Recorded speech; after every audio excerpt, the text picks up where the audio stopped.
কোরআন শরীফের হৃৎপিণ্ড বলা হয় যে সূরাকে আমরা সকলেই জানি।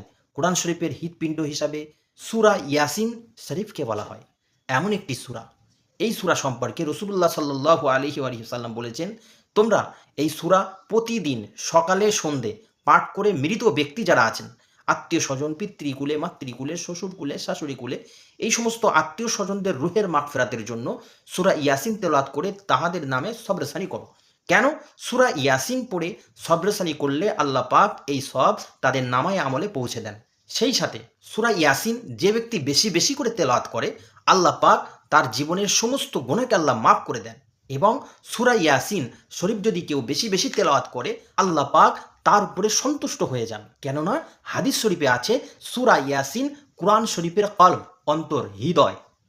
আল্লাহ পাক আমাদেরকে সূরা ইয়াসিন বেশি বেশি করে তেলাওয়াত করা তৌফিক দান করেন। আল্লাহুম্মা